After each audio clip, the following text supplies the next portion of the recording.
धन्यवाद धन्यवाद प्रभु। इस वचन के द्वारा आपके पास अगर बुद्धि होती है तो प्रभु अपने आपको बुद्धि के द्वारा जो भी काम करेंगे, इस नीति वचन के द्वारा जो भी कार्य करेंगे, प्रभु आपको बुद्धि, ज्ञान और सारी चीज़ों से प्रभु आपको तृप्त करेगा।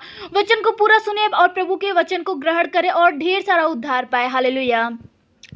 घर बुद्धि से बनता है और समझ के द्वारा स्थिर होता है।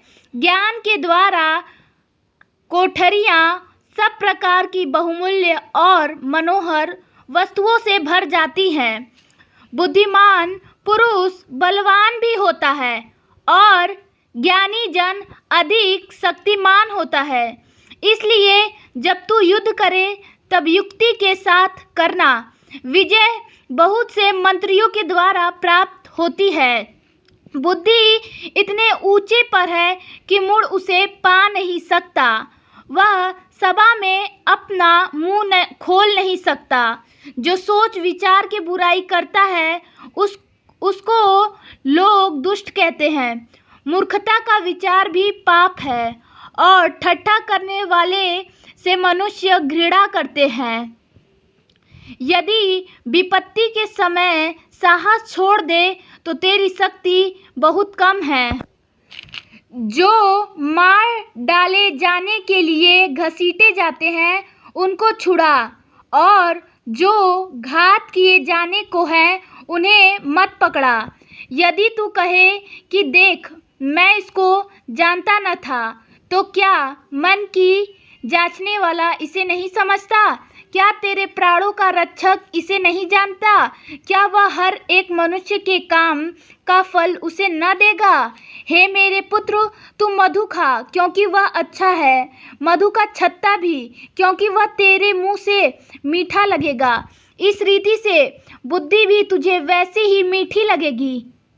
यदि तू उसे पा जाए तो अंत में उसका फल भी मिलेगा, तेरी आशा न टूटेगी।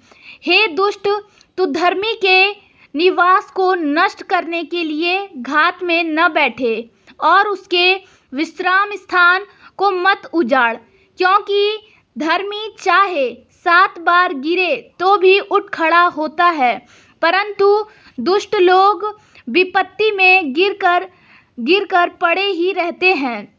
जब तेरा शत्रु गिर जाए तब तू आनंदित न हो, जब वह ठोकर खाए तब तेरा मन मगन न हो। कहीं ऐसा न हो कि यह देखकर अप्रसन्न हो और अपना क्रोध उस पर से हटा ले। कुकर्मियों के कारण मत कुढ़, दुष्ट लोग के कारण डाह न कर, क्योंकि बुरे मनुष्य को अंत में कुछ फल न मिलेगा। दुष्टों का दिया बुझा दिया जाएगा। हे मेरे पुत्र, यहोवा और राजा दोनों का भय मानना और बलवा करने वालों के साथ न मिलना, क्योंकि उन पर विपत्ति अचानक आ पड़ेगी और दोनों की ओर से आने वाली विपत्ति को कौन जानता है। बुद्धिमानों के वचन यह भी है, न्याय में पक्षपात करना किसी रीति से भी अच्छा नहीं। जो दुष्ट से कहता है कि तू निर्दोष है, उसको तो हर समाज के लोग साथ देते हैं और जाति जाति के लोग धमकी देते हैं, परंतु जो लोग दुष्ट को डांटते हैं उनका भला होता है। उत्तम से उत्तम आशीर्वाद उन पर आता है। जो सीधा उत्तर देते हैं वो होठों को चूमता है। अपना बाहर का काम काज ठीक करना और खेत का काम तैयार कर लेना, उसके बाद अपना घर बनाना। व्यर्थ अपने पड़ोसी के विरुद्ध साक्षी न देना, न उसको फुसलाना। मत कह जैसा उसने मेरे साथ किया वैसा ही मैं उसके साथ करूँगा और उसको उसके काम के अनुसार बदला दूंगा। मैं आलसी के खेत के पास से और निर्बुद्धि मनुष्य की दाख की बारी के पास से होकर जाता था। हालेलुया। मेरे प्रिय प्रभु इस वचन के द्वारा आपको आशीष दे और इस वचन के द्वारा आपके जितने भी शत्रु हैं वो लज्जित होंगे। प्रभु इस वचन के द्वारा आपको ऊंचा उठाएगा, वरन आप प्रभु के वचन में बड़े, प्रभु के वचन को समय दे। प्रभु आपके जीवन में इतना उद्धार करेगा, इतना कि आप देखेंगे कि सभी चीज़ें आपके फेवर में हो रही हैं। हो सकता है पैसा हो, गाड़ी हो, बंगला हो, चाहे आपका बिजनेस हो, पढ़ाई लिखाई हो, चाहे आप घर की औरत हो और आप कुछ करना चाहते हो, चाहे आप कोई भी काम कर रहे हो, उसमें आप देखोगे प्रभु आपको 100 गुना लौटा रहा है। आप 5 मिनट 10 मिनट प्रभु के वचन को दे, प्रभु उससे अति उत्तम और कई गुना ज़्यादा देगा।